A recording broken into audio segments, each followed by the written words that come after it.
con la política de Estados Unidos. Yo era antiimperialista porque yo había vivido la invasión del 65. Entonces, ¿qué podía yo ser? Antiimperialista, o sea, anti que Estados Unidos no tenía que ir a invadir a cada país donde creía que no le convenía al gobierno. Igual que Participación Ciudadana tuvo financiamiento de la USAID, pero eso fue público toda la vida. Y además Participación Ciudadana tiene un lugar en el internet donde está el sitio de Participación Ciudadana, está todos los detalles de los proyectos, financiamiento, quién lo dio, monto, cómo se aplicaron los programas. El gobierno había declaró el apoyo a la comunidad dominicana como el primer fundamento de la política exterior de este gobierno.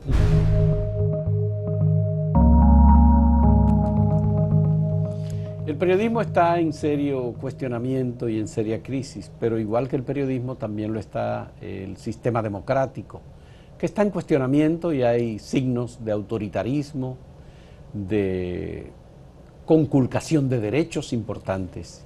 Y en República Dominicana el sistema democrático nació en el año 1962. A partir de ahí hubo guerra civil, hubo invasión militar norteamericana, gobiernos medio dictatoriales, y uno de los periodistas dominicanos que mayor esfuerzo ha hecho de combinar su trabajo profesional como periodista y lucha por la democracia es Juan Bolívar Díaz. Lo tenemos con nosotros, le agradecemos que haya aceptado venir a conversar aquí sobre su labor como embajador en el Reino de España, que acaba de terminar esa labor de prácticamente 4 años, y se inicia como embajador en los Estados Unidos mexicanos, un país al que Juan Bolívar se ha identificado mucho. Estudió allí en la Universidad Carlos Septién García y ha tenido siempre simpatías muy notables y conocidas por México. De manera que muchas gracias, Juan Bolívar, por estar con nosotros. Mi primera interrogante para este tema es, ¿tú has tenido simpatías con el marxismo? ¿Tú has tenido alguna organización política a la que tú te hayas adherido en tus inicios como periodista, como joven? ¿Tú viviste la Revolución de Abril? ¿Tú viviste esos años de efervescencia? Comencemos por ahí. Bueno, muchas gracias, un placer compartir contigo, Fausto, y con tus televidentes. Yo comencé en el mundo de la vida política muy temprano. Yo fui antitrujillista a los 13, 14 años y comencé muy temprano, pero yo era muy católico. Tanto que yo en el 61, antes de la muerte de Trujillo, yo tenía planeado irme al seminario. Y cuando mataron a Trujillo ya yo era antitrujillista, ¿no? En el 61. Y yo tenía 15 años en ese momento. Y me fui al seminario, colgué mi traje de agitador, porque yo estuve en todas las manifestaciones callejeras, hasta septiembre, cuando empezaba el año escolar. Desde que mataron a Trujillo, vino el PRD el 5 de julio, hasta septiembre yo estuve en todas las manifestaciones que hubo. El seminario católico. Sí, claro, en el de Santo Tomás de Aquino. Santo Tomás de Aquino. Entonces, yo salí después de 1 año y medio porque no ocupé en ese seminario de esa época. Yo llegué demasiado politizado ya por el antitrujillismo. Yo no tenía militancia partidista. Pero la carta pastoral de enero del 61 fue una carta pastoral que separó a la iglesia del trujillismo. Sí, así es. Y entonces ya el trujillismo de la iglesia, digamos que estaba en fraccionamiento. Sí, pero quedaba mucho. En el seminario era muy conservador. También fue el seminario donde estaba el padre Láutico García, que era profesor de nosotros, y fue, acuérdate que la acusación a Bosch de marxista-leninista en las elecciones del 62, yo estaba en el seminario en diciembre del 62 cuando se produjo el incidente que obligó a Láutico a ir a la televisión porque Bosch lo desafió a que le demostrara que él era marxista-leninista. ¿Tú votaste en las elecciones de diciembre del 62? Con 16 años entonces. ¿Votaste? Sí, yo voté, tenía cédula ya. Y entonces a los 16 años tenían cédula, dábamos cédula. Entonces yo fui... Obviamente votaste por Bosch o por la Unión Cívica. No, yo voté por Bosch.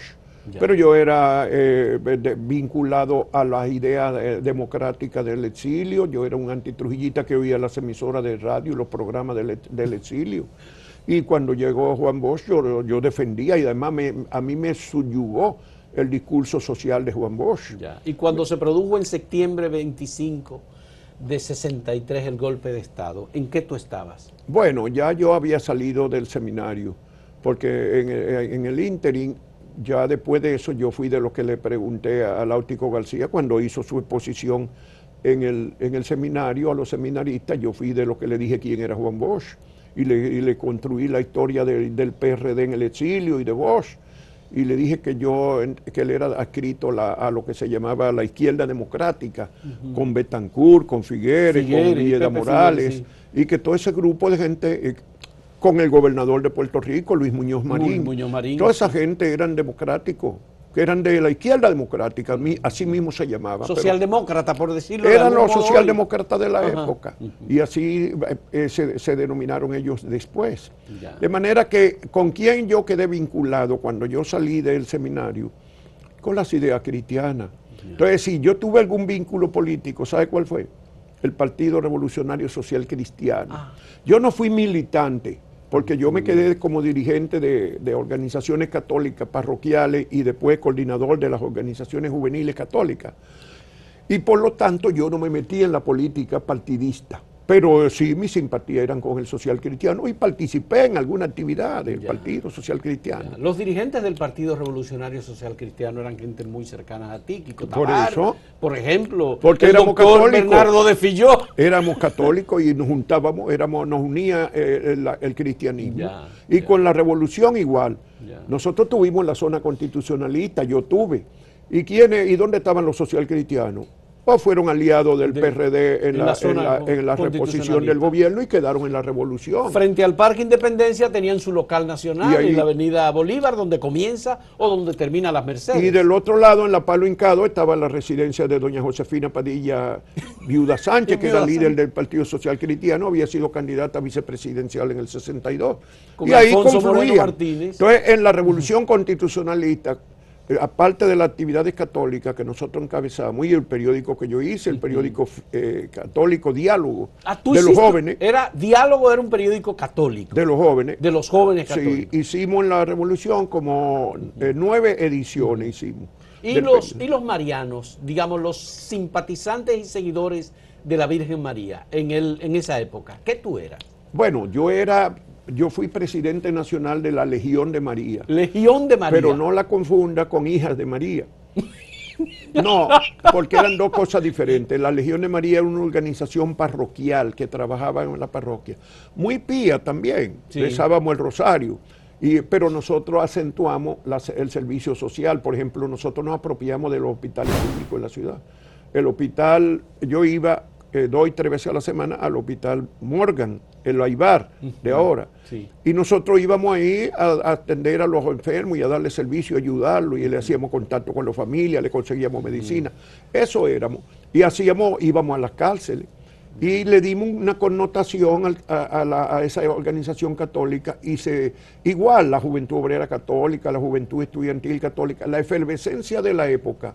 Y hasta, te voy a decir una cosa, hasta el anticomunismo llevó a los católicos a acentuar, como hizo la encíclica Mater Magistra en el 63, en el 61, la encíclica. La encíclica del 61. En el 63 fue el Concilio Vaticano II. Empezó en el 61. Que empezó en el 61. A finales. Entonces éramos católicos con acento social, y por eso las organizaciones católicas tomaron ese acento. Cuando se produjo la revolución, caímos, todos veníamos de la contestación y caímos en la zona constitucionalista. Esos son los orígenes ideológicos míos. ¿Y cómo es que tú terminas siendo de algún modo colaborador, empleado de la Conferencia Episcopal de Estados Unidos? Bueno, yo todo ese periodo fui militante y dirigente. Cuando yo me voy a estudiar a México con una beca que me consigue un sacerdote de los que estábamos, de los jesuitas que estaban en la revolución. Y como la universidad estaba cerrada, José Antonio como Moreno, el padre Moreno. No, fue quien lo consiguió fue Ortega, Manuel Ortega. Y le buscaron beca a los líderes, porque temían que la jerarquía nos iba a sancionar, porque nosotros habíamos sido militantes, hicimos un periódico, publicamos como un manifiesto. Que fueran objetivo de la operación limpieza. Nosotros. No, que ustedes fueran objetivos de la operación. En términos ideológicos. Sí. De que éramos católicos revoltosos, así era que nos veían los jerarcas. Ya. Entonces nos buscaron becas y nos fuimos como 5, nos sacaron del país con becas a universidades católicas, todos. Bueno, todo en la época, yo nunca fui, mira, yo me da vergüenza, pero yo le dije una vez a un empresario, a una asociación de empresarios, en una reunión, que yo no había leído a Carlos Marx y se rieron. Y yo le dije, pensaban que tú eras marxista. Yo le dije, yo no lo digo con orgullo, lo digo con vergüenza. Yo debía haber leído El Capital y nunca lo leí. La verdad es que después no me dio tiempo a ir atrás a leer El Capital. ¿Y cómo es que tú pasas de Estados Unidos a Cencos? Yo llego, no, al revés. Yo entonces, después que yo tuve los problemas de la bomba y después del segundo intento de matarme, yo me tuve que ir después del segundo. Y me fui otra vez a México, donde yo tenía vínculo y trabajo seguro y hasta dónde llegar a vivir, porque yo no tenía recursos, pero yo me fui a México. Y entonces trabajé ahí otra vez, donde yo había trabajado de estudiante medio tiempo en CENCOS, el Centro Nacional de Comunicación Social, de origen católico.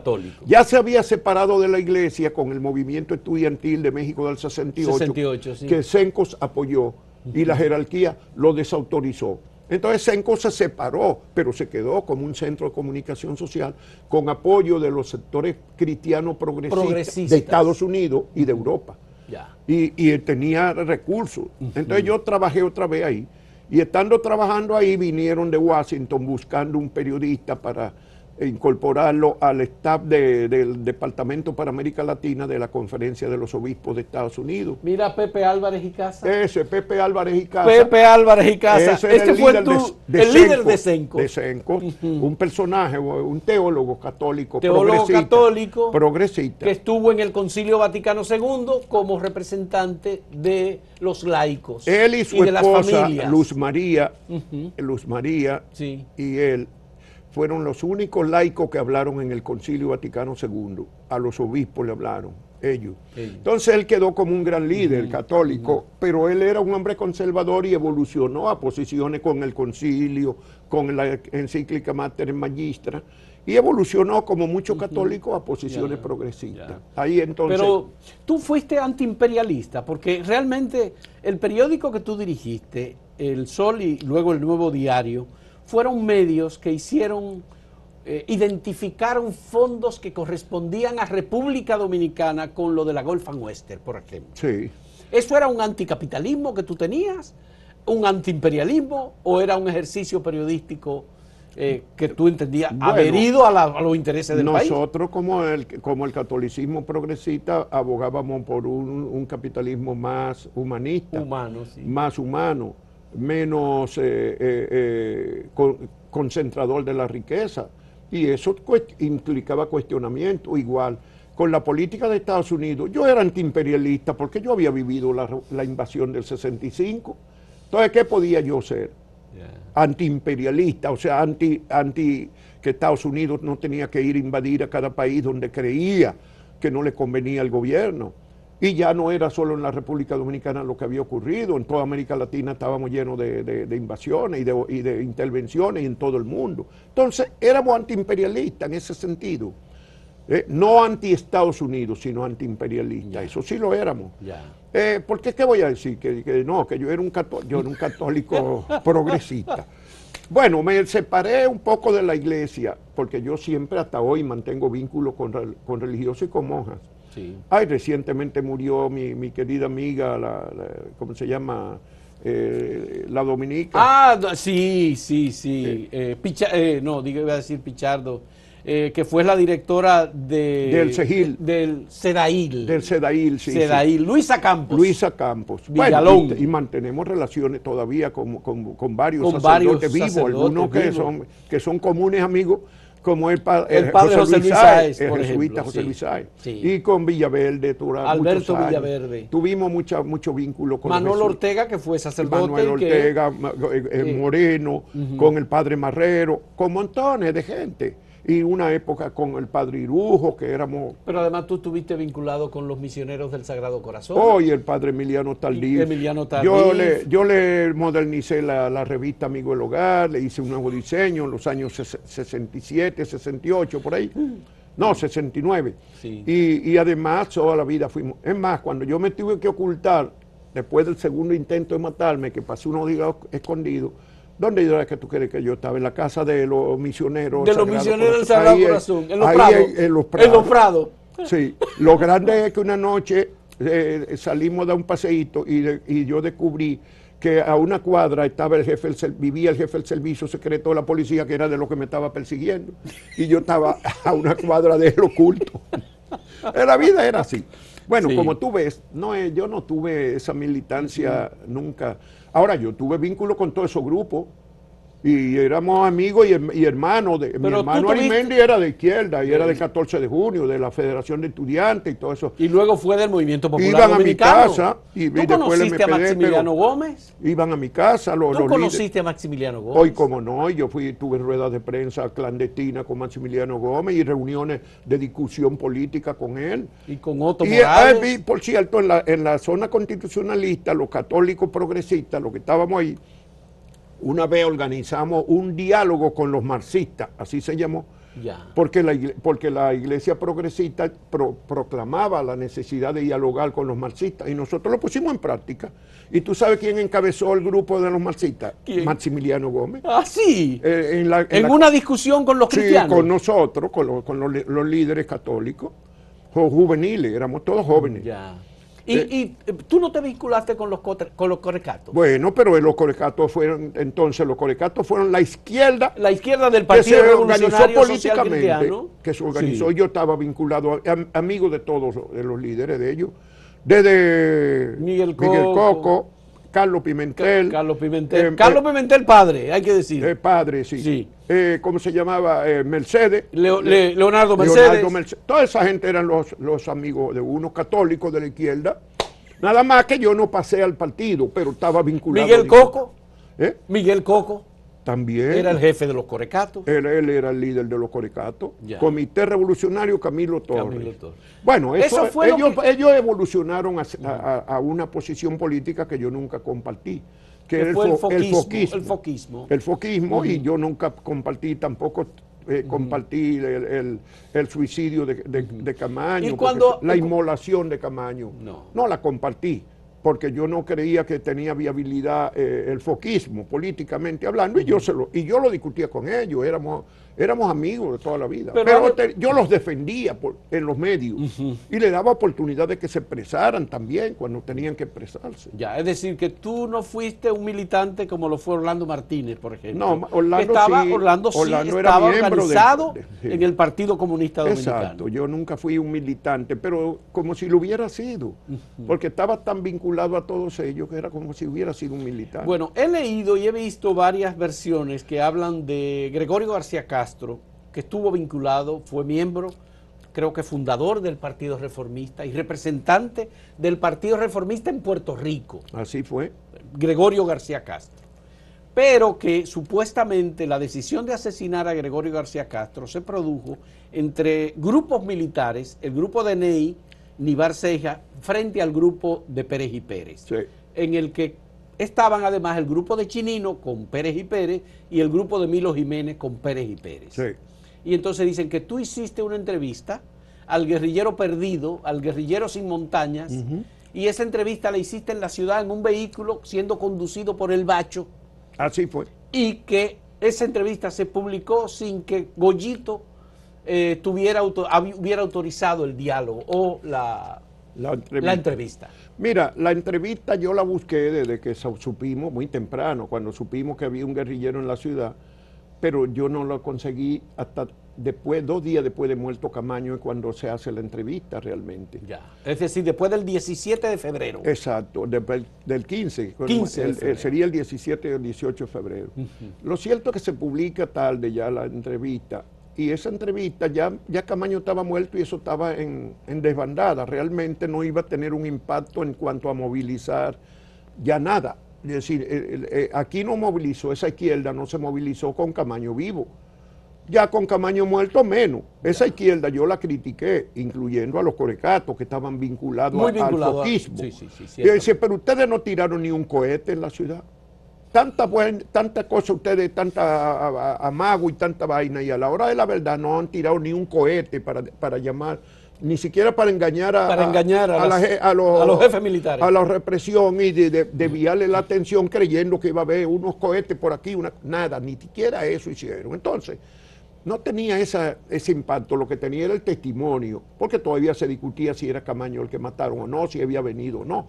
Y Bosch incluso dijo que lo habían traído congelado. Entonces, esa entrevista era un testimonio. Y no tenía políticamente no tenía esa repercusión como para degenerar. Y si hubiera generado algo, era contra mí. Contra ti que hiciste la entrevista. Como en efecto lo generó. Se publicó el nombre tuyo como autor de la entrevista. No se publicó. Mira, lo primero es que Goyito efectivamente vino a saber de la entrevista cuando el día que se iba a publicar. El día que se iba a publicar. Porque la entrevista se hizo y pasaron 4 o 5 días discutiendo en el periódico si se publicaba o no.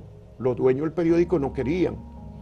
Y nosotros, pero no era yo, el director era Virgilio Alcántara y estaba de acuerdo, y él fue que autorizó a mí, que era el reportero, igual que Aníbal de Castro, que era reportero, igual que yo, investigador, y nosotros 3 fuimos que manejamos la entrevista. Virgilio, el director, Aníbal y yo. Y Aníbal y yo, como Guarionet Rosa, éramos no solamente los reporteros, digamos, de vanguardia del periódico, sino que éramos un poco ayudantes de Virgilio y de Goyito. Y de Goyito. Teníamos una relación excelente. Yo tuve una relación excelente con Goyito. Goyito me protegía mucho.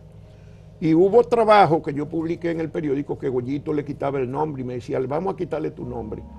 Porque él temía que iba para protegerme. Muy bien. Entonces, él no se le informó a él, porque no se le informó a mucha gente. Es decir, era una cosa delicada. Era suficiente que el director manejara él la entrevista. Y él fue que la manejó. Y en los periódicos se da, y yo he tenido la oportunidad de manejar situaciones parecidas, que nadie se entere de lo que se va a publicar. Para que no se pueda divulgar. Para que no se pueda divulgar. Y esa era un material delicado, o sea, que se entiende que no, que dijeran, bueno, vamos a manejar esto nada más. Aníbal, Vigilio dijo, Aníbal, tú y yo. Así es. Entonces. Bien, vamos a hacer una primera pausa en este diálogo con Juan Bolívar Díaz. Volvemos en un momento.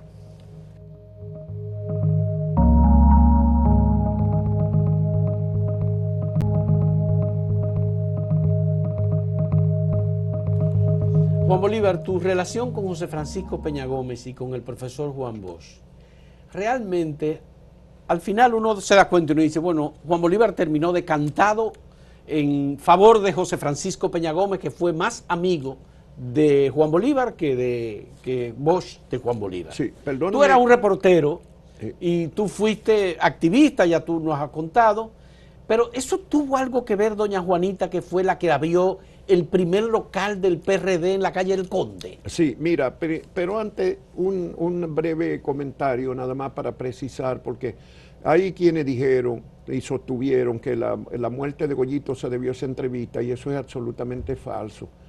Y yo digo porque a mí sí me persiguieron y me allanaron la casa varias veces en esos días, y hasta me llamaron una medianoche para invitarme a recibir un paquete en la galería, lo que yo por supuesto no salía a buscar. Y se lo conté a Goyito, por cierto. Y entonces Goyito me dijo, si hubiera salido te fuñes. Bueno, lo cierto es que Goyito lo que sí hizo es que tuvo los últimos, y uno lo analiza, yo lo analizo en mi memoria. En un tris. Reviso las columnas de Goyito de los 15 días antes, fueron todas duras contra Balaguer y contra el ala de militar que lo mató. De Pérez y Pérez. Incluso él cometió una imprudencia, yo no voy a entrar en ese detalle, pero eso es lo que determina su muerte, que él trajo un hilo de denuncias y llegó a decir que Balaguer era un enfermo de la represión en una de esas columnas. Ya. Bueno. Tu relación con Peña Gómez y Bosch. Con Bosch es el origen, porque es que resulta, bueno, mamá cayó en el PRD temprano, como éramos antitrujillistas, cuando vino a la comisión del PRD el 5 de julio del 61, yo no me he ido al seminario, todavía estoy en la casa, con mamá y con Arismendi y Miriam, vivíamos ahí en la casa, en el barrio Mejoramiento Social, en la Josefa Brea, vivíamos nosotros. Entonces, cuando eso se produce... Más cerca de la 27 que de la Quinto Centenario. No, perdón, nosotros no vivíamos ahí, vivíamos todavía vivíamos ya en San Carlos. En San Carlos. En San Carlos. Bien. Entonces, cuando se produce la llegada de eso, ellos traen, una de las referencias que traen era doña Maruja, la esposa de, ¿cómo se llama?, de Mamellón, que de Lizardo, apellido, no me acuerdo. De Mamellón, bien. Que estaba en el exilio y ellos no tenían muchos contactos aquí, los que llegaron, Miolán, Castillo y Silfa. Entonces, y Silfa vino con su esposa Lucy de Silfa. Sí. Ellos hicieron contacto con la señora Maruja, que vivía ahí pegado del Parquecito San Carlos, y Maruja y mi mamá eran muy amigas. Entonces quedaron de ir a comer un par de días después a donde Maruja y mamá confluyó a la comida. Y ahí entonces están hablando de que van a buscar, necesitan asistencia porque van a abrir el local, ya estaban contratando en el Conde frente al Parque Colón. Y mamá y la hija de Maruja se ofrecen para ir a abrir el local de asistente.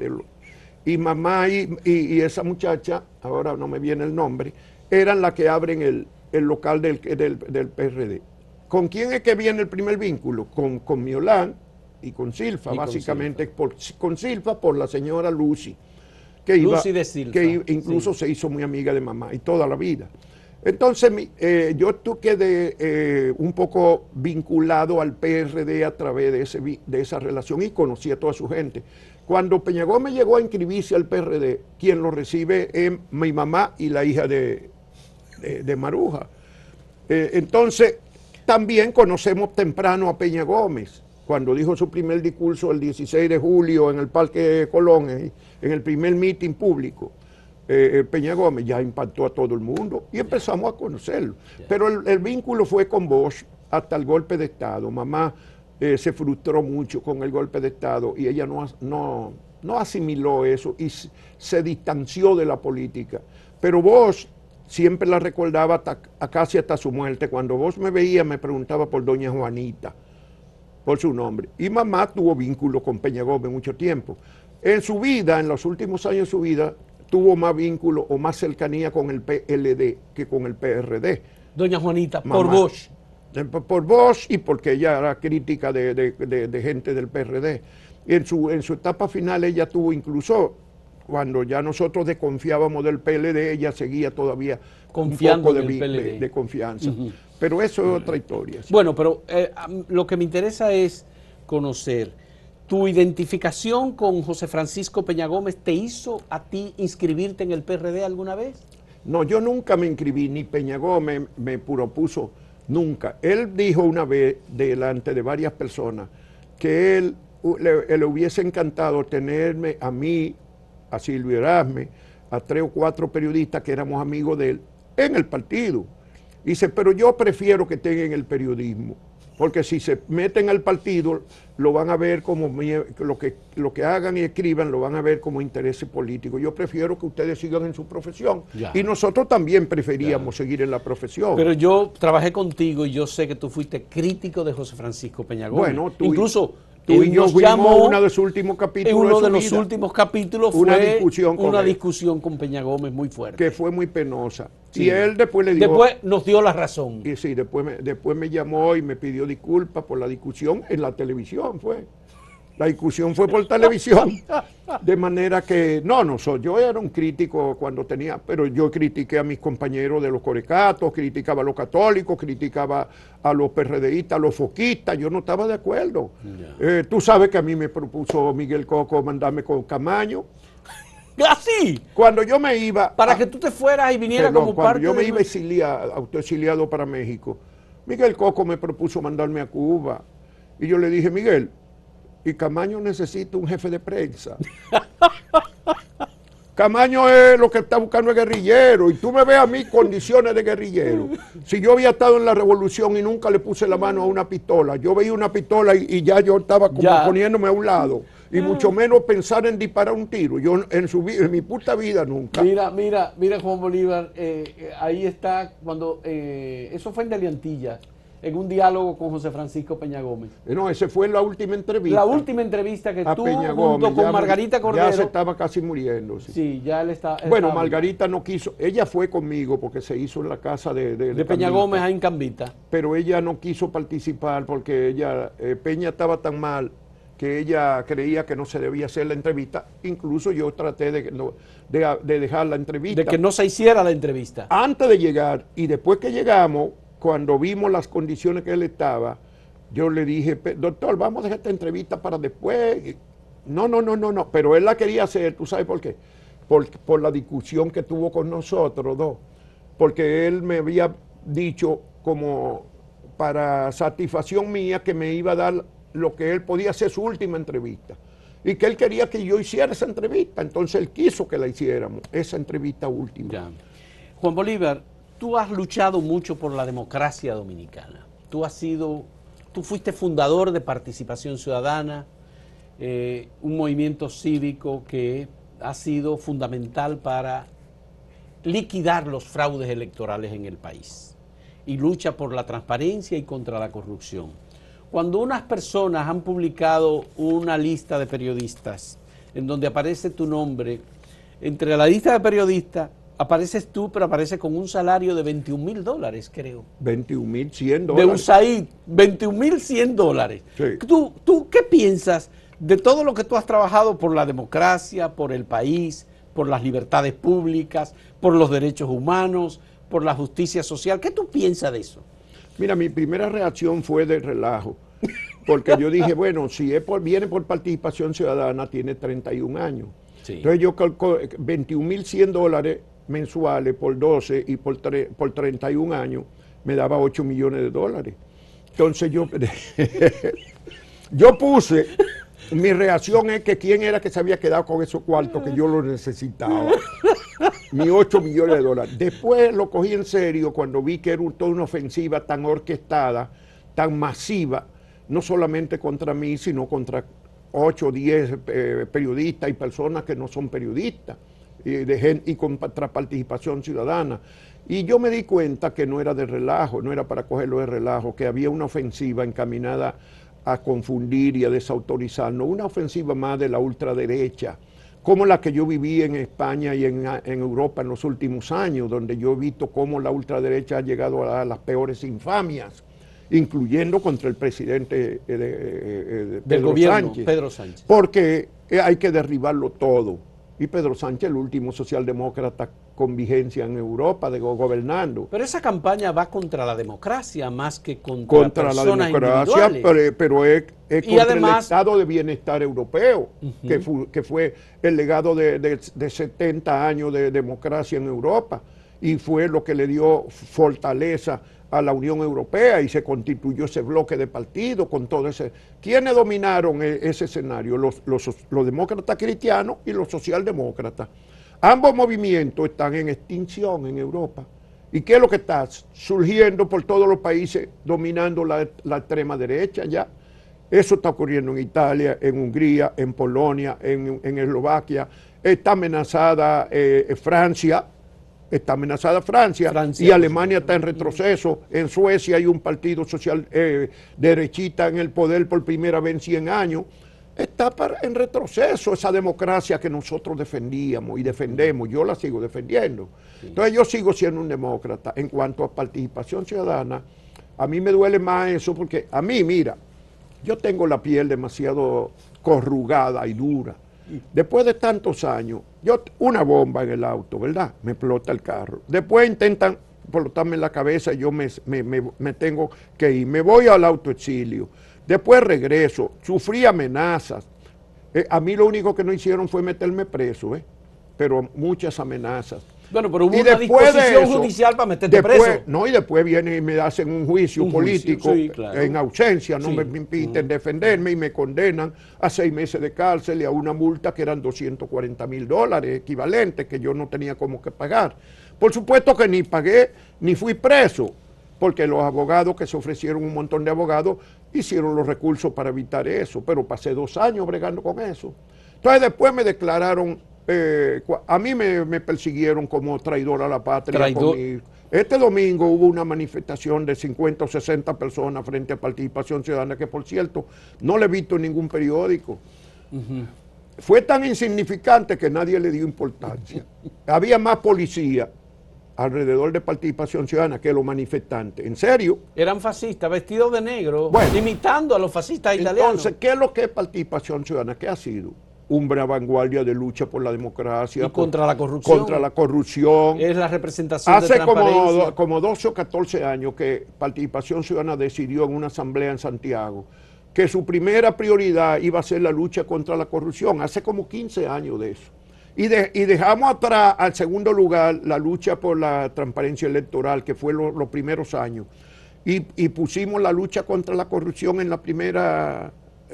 como primer elemento. Entonces nosotros tuvimos en toda esa lucha, y se nos acusa de la Marcha Verde, pero claro que tuvimos, pero era público que estábamos promoviendo la Marcha Verde. Yo en la televisión, como Altagracia Salazar, como muchísima gente, y tú también, fuimos promotores de la Marcha Verde, definitivamente. Bueno, no están descubriendo Pero era nada. una manifestación de indignación contra la corrupción. Claro. Igual que Participación Ciudadana tuvo financiamiento de la USAID. Pero eso fue público toda la vida, y además Participación Ciudadana tiene un lugar en el internet, donde está el sitio Participación Ciudadana, está todos los detalles de los proyectos, financiamiento, quién lo dio, monto, cómo se aplicaron los programas, todo se iba publicando y está ahí publicado. Auditorías. Las auditorías, de todo es transparente. 101 programas ejecutados. Exacto. Y de cada programa hay una auditoría. Pero esos 101 programas, ¿tú sabes de cuántas instituciones financiaron a Participación Ciudadana? Participaron en el financiamiento. 60 instituciones diferentes, internacionales y nacionales. Unión Europea, incluyendo, la verdad. Bueno, mira, Unión Europea, aparte de usar... Y países. Unión Europea, de Estados Unidos varias más. Porque el Instituto Nacional Demócrata, hay como 4 instituciones de Estados Unidos, aparte de la USAID, que patrocinaron algunos de esos 101 programas que ha tenido Participación Ciudadana. Entonces, programas de formación de líderes políticos. Mira, la Unión Europea, el gobierno de Alemania, el gobierno de Italia, ¿qué otra? Hay varias. Oxfam. El gobierno de Gran Bretaña también patrocinó. Gobiernos autonómicos de España. De España. La cooperación española. Cooperación española. ¿Y por qué tanta gente y tantos grupos y tanta... Oxfam Internacional, después Transparencia Internacional, ¿por qué tanta gente colaboró y financió Participación Ciudadana? ¿Sabe por qué? Por la seriedad de la institución, porque todo era transparente, porque se rendía cuenta del último centavo. ¿Y sabe por qué más? Porque los que lo dirigíamos no recibíamos un solo centavo, al contrario, nosotros aportábamos cuotas de nosotros, pagábamos también, y no habían muchas instituciones con tanta gente, en esa época teníamos cientos de personas que pagaban cuotas, y que eran voluntarios de la democracia, y que éramos tan honrados que todo el mundo quería financiarnos porque éramos una cosa seria. De los primeros programas que se ejecutaron con fondos de USAID vinieron de la Pontificia Universidad Católica Madre y Maestra a través del proyecto Iniciativa Democrática. Esa fue la primera observación electoral. Fíjate de dónde sale. Pero, por ejemplo, nosotros tuvimos programas como, no solo la observación electoral, que fueron varios, hubo una observación que movió 12,000 personas en una observación observadores electoral. Bueno, eso tenía un costo porque había que movilizar e instruir a toda esa gente en todo el país, dar cursillo y todo eso tenía costo. Por eso había que buscar dinero y había que hacer publicaciones y cantidad de cosas. Y el día de la votación había que darle una dieta a los voluntarios porque no le íbamos a decir cada uno llévese su comida de su casa. Claro. Entonces todo eso. Pero nosotros, por ejemplo, tuvimos un programa de formación de líderes políticos. ¿Que incluyeron agentes del PLD? No, ¿verdad? que incluían no. Era relevantemente los partidos. La condición para participar no eran talleres de fines de semana, eran diplomados de decenas de horas de trabajo con durante meses, con cada curso, un curso. ¿Cuáles universidades participaron? Participó, la cabeza del proyecto, quien lo encabezó fue Participación Ciudadana, pero era junto con el INTEC y con UNIBE. Esas 3 Universidades. instituciones Sí. tuvieron ese programa durante 7 años. ¿Y sabe cuánta gente pasaron por ese programa? Más de 2.500. ¿Y sabe qué porcentaje eran de los partidos políticos? El 90%. El 90%. ¿Y tú sabes cuál fue el partido que más gente participó? El PLD. Y después del PLD, el PRD. Y después, no, igual. Y el Partido Reformista y todos los partidos, y los partidos minoritarios también participaron. Fueron más de 2.500 jóvenes que se entrenaron en esos cursos. Y repito, esos cursos duraban meses. Era un diplomado, no era un cursillito de fin de semana.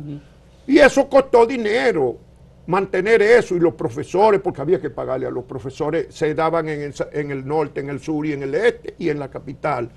Pero no se podía hacer internacionalmente, había que presentar quién lo patrocinara. Y eso incluía pagar salario ahora a los dirigentes, Participación Ciudadana, no. Pero tú estás consciente que Participación Ciudadana siempre ha tenido enemigos. Ah, claro, toda la vida, Porque, desde que nacimos. Pero eso es porque Participación Ciudadana propicia, auspicia la transparencia electoral. Claro. Evita el fraude electoral, fortaleció la institucionalidad de la Junta Central Electoral, ayudó en la formación del Tribunal Superior Electoral, Sí. la separación de elecciones. Tuvimos trabajo con la Junta Central Electoral, con el Tribunal Superior Electoral, con La Suprema Corte de Justicia. Con la Suprema Corte, con el Ministerio Público, con el Ministerio de la Administración Pública y con 10 instituciones del Estado más. En cada programa de cualquier área iban gente, o coordinábamos.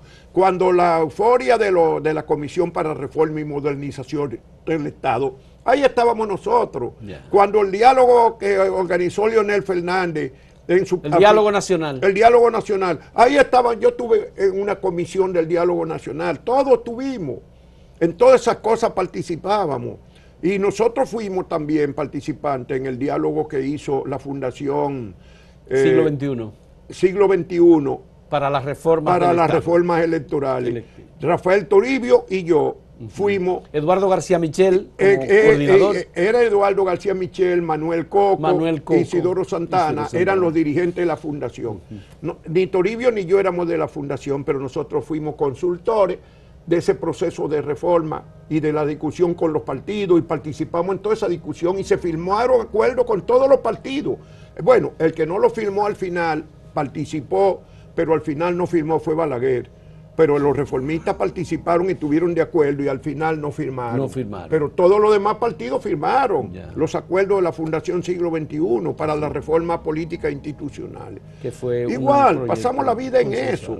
Bueno. Entonces, que a mí personalmente, ¿qué me va? Tú sabes, ya a mí eso, ¿no? Ya.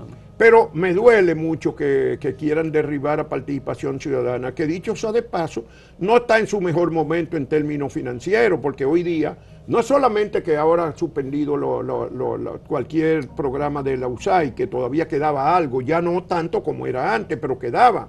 Es que en todos los organismos internacionales ahora mismo hay restricciones. Antes de Trump llegar al poder, ya en los últimos años, y además porque la República Dominicana ya se ha sido considerado un país de ingresos medios. De ingresos medios, donde no es prioritario para las ayudas, como hacía 20, 30, 40 años. Ya no somos prioridad en ningún programa de asistencia internacional. Y por lo tanto, bien, es más difícil conseguir financiamiento internacional. Y Participación Ciudadana tuvo mucho financiamiento también de empresarios dominicanos. Que dieron apoyo y que ojalá que puedan continuar. Muy importantes y muy distinguidos. Eso tiene mucho que ver con la calidad democrática de República Dominicana, sí, y la forma de hacer negocio y de seguir siendo un país en calma, tranquilo y estable. Cuando se compró ese local fue con aporte de empresarios dominicanos. ¿Qué se compró? Y nosotros, yo recuerdo una vez que fuimos Pancho y yo ante un alto empresario a plantearle la necesidad de una ayuda, una contribución. Y ahí mismito mandó a hacer un cheque de 2 millones de pesos y salimos con el cheque en la mano. Ahí mismo, sí, antes de nosotros salir de la oficina, ya habían elaborado un cheque. Él mandó a hacer un cheque de una vez. Qué bien. Y se lo entregó a Participación Ciudadana. Y nos tocó algo a Pancho. No, por supuesto, bueno, que no, pero toda la vida han dicho que nosotros sacábamos dinero de ahí, cuando era lo contrario.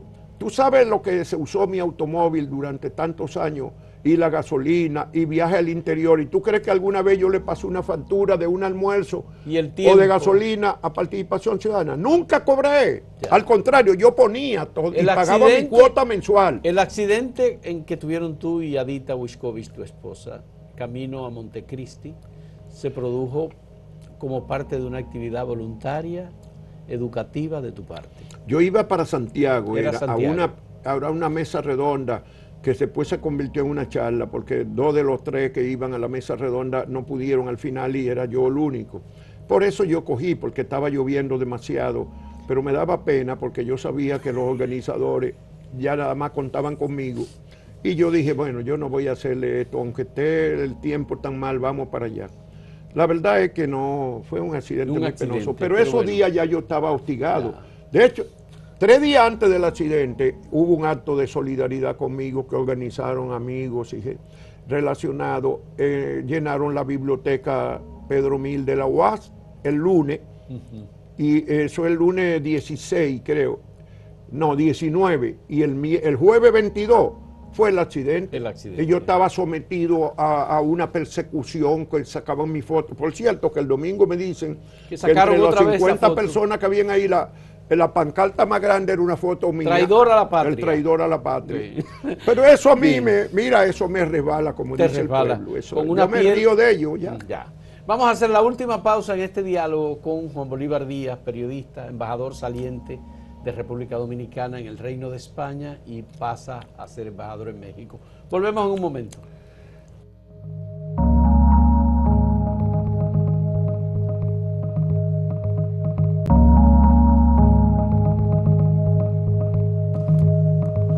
¿Cómo entrega Juan Bolívar Díaz la Embajada de España luego del trabajo que ha hecho en los últimos 4 años a Tony Raful? Trabajo, ¿cómo te sientes? ¿Cuál es tu...? Nosotros entregamos una memoria de esos 4 años y realmente impresionante. Cuando hicimos la memoria al principio no creíamos que íbamos a ir tan lejos, pero llegó a 92 páginas de actividades resumidas, enunciadas la mayoría, pero es que hicimos muchas actividades ciertamente y nos lo han reconocido. A mí me lo reconocieron mucho las autoridades españolas, la municipio. Mira, allá nos dedicaron el Festival de Música, la Mar de Música de Cartagena, una de las ciudades más antiguas de España. Sí. Nos dedicaron después el festival... Se llamaba en la época romana Cartagonova, sí. Pero bien. Okay. Y después la Comunidad de Madrid nos dedicó la Semana de la Hispanidad del 23. Y en el 24 nos dedicó Santander el Festival Intercultural de las Naciones, ahora en el 24 a la República Dominicana. O sea, 22, 23 y 24, 3 grandes festivales fueron dedicados a República Dominicana. Pero eso fue ¿por qué? Porque nosotros nos metíamos allá en todos esos territorios a hacer actividades culturales y íbamos con las autoridades y nos relacionábamos por el programa con los jóvenes en los barrios de Madrid y nos reconocieron. Por ejemplo, yo digo, ¿por qué me pusieron a mí en el Comité de América? De la Academia. A la Academia, Real Academia de la Lengua. Yo no tengo mérito literario ni cosas para hacer. Tú no eres académico de la lengua. No, hombre, no. Bueno, pero ahí estoy junto con quién. Con los expresidentes Ricardo Lago, Sanguinetti y Felipe González, con Vargas Llosa, con 3 o 4 dirigentes empresariales españoles y otros. Y 2 o 3 embajadores que estamos ahí. Pero también está Pepín Corripio, que está por República Dominicana también. Que dicho sea de paso, nada más somos 18 los miembros del comité y solamente hay 3 países que tienen 2, y nosotros somos uno de los que tiene 2 miembros en el comité. Y yo digo, ¿pero por qué me pusieron? Bueno, por un reconocimiento. Porque la Casa América, por ejemplo, el director de Casa América siempre decía que nosotros éramos dueños de esa casa por la cantidad de actividades. Y la cantidad de cosas que pedíamos para actividades. No siempre pudimos, porque a veces estaba lleno cuando pedíamos para cosas. Pero estábamos ahí. Y Nuria Villanova, la de CEAPI, el Consejo Empresarial para Iberoamérica, dice que éramos la embajada dominicana es la que más actividades hace en España. No hay ninguna embajada que haga tantas actividades como ustedes, nos decía ella. Bueno, todo eso no lo reconocieron, pero yo no voy a hacer esa historia que al fin de cuentas es como echarse uno demasiado... La comunidad dominicana en España? Los contactos. ¿Tuviste contacto con todos? Bueno, nosotros... Yo sé que llegaste hasta Valencia luego de La Dana. No, hicimos de todo, en todo el territorio, y íbamos con las cámaras de comercio y los grupos y las asociaciones empresariales, pero también con las organizaciones de los dominicanos, donde quiera que íbamos hacíamos encuentros con la diáspora dominicana, y promovíamos los grupos, y le apoyábamos. Cuando había que apoyarlo económicamente en alguna actividad lo hacíamos, y cuando había que mandarle el ballet folclórico que tiene sede en Madrid, lo mandábamos y le pagábamos nosotros. O sea, hacíamos muchas cosas y tuvimos apoyo del gobierno para eso, porque el gobierno había declaró el apoyo a la comunidad dominicana como el primer fundamento de la política exterior de este gobierno. Y financió el programa con los jóvenes en los barrios. Más de 25.000 euros mensuales, dólares mensuales, para ese programa de apoyo a los jóvenes. Y con todo eso daba para actividades culturales, deportivas, para cosas. ¿Qué dijeron los exportadores dominicanos hacia España? Bueno, Adoexpo, por ejemplo. Acabo de recibir un reconocimiento aquí porque me lo hicieron y yo no pude venir a recibirlo. Y acaban de entregarme un reconocimiento que hacen ellos cada año, y este año fue al servidor público en el exterior. Y me lo dieron a mí por el trabajo realizado en España, que no fue mío solo. Fue también del agregado comercial dominicano allá, el consejero comercial, José Manuel Vargas, como en lo cultural y en todo. Mira, la embajada se integró plenamente al trabajo en los barrios, con la gente, con los comerciantes, con los pequeños empresarios dominicanos, todos los eventos. Mi esposa, Ada Wiskovich, estaba conmigo viajando por todas partes del país, por los barrios. Publicó 2 libros. 2 libros. 3 volúmenes. 3 volúmenes. Sobre personajes de la diáspora. Ajá. Entonces todos nos volcamos. Mira, a mí me daba una gran satisfacción que había ocasiones, por ejemplo, se inauguraba un torneo de baloncesto en un barrio y a veces había 7 y 8 y 9 de la embajada ahí. No era 1 o 2, ¿no? Íbamos todos, todo el mundo iba para allá porque todo el mundo se envolvió en esa dinámica de trabajar con la comunidad. Y los conciertos y actividades artísticas y culturales y teatrales, cuando llegábamos, por ejemplo, la Semana de la Hispanidad, llevamos 41 personas de aquí, 3 grupos musicales, 3 grupos de teatro, concertistas individuales. ¿Y a dónde fue? Sacamos la cosa del centro de Madrid y la llevamos a los barrios donde estaban los dominicanos, los centros culturales de la Comunidad de Madrid, en los barrios, para que estuviera más cerca de la comunidad dominicana. Bueno, lo único que no conseguiste fue que finalmente en tu gestión se consiguiera el pasaporte biométrico para los dominicanos. Bueno, eso fue defecto de nosotros aquí, fue muy lento. Yo empecé eso hace 3 años, va a ser 3 años en mayo, va a ser 3 años y todavía no sale. Ahora dicen que va a salir en agosto, pero fueron 3 años de brega con eso. Eso va a ser un poco más difícil porque se habrá perdido la oportunidad y porque parece ser que los países europeos van a aumentar las restricciones de viajes. Ahora es más difícil. En general. Yo perseguía la exención del visado Schengen desde el principio y me dijeron en Madrid, un embajador amigo que había sido embajador de la Unión Europea aquí, Alberto Navarro, me dijo: Juan, lo primero es que ustedes tienen que adoptar el pasaporte biométrico, si no, no hagan nada hasta que no tengan el pasaporte biométrico, porque ni siquiera van a darle curso a una solicitud si ustedes no tienen el pasaporte biométrico.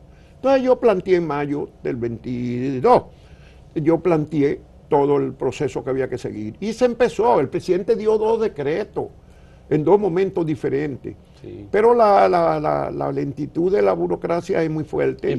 Y entonces tuvieron que anular el concurso. El concurso también se anuló. Y se anuló y hubo que hacer otro concurso. Lo cierto es que perdimos un momento que era muy importante porque teníamos... ¿Cómo está tu estado de ánimo, tu fuerza tuya y también de Ada Wiskovich, tu esposa, para México? Bueno, yo voy a México... Tú tienes una relación afectiva con México. Yo creo que por eso fue que a mí me postularon para México. Porque yo decía que era para mi casa. Me preguntaban que desde el presidente, ¿para dónde tú quieres ir ahora? Digo, para mi casa.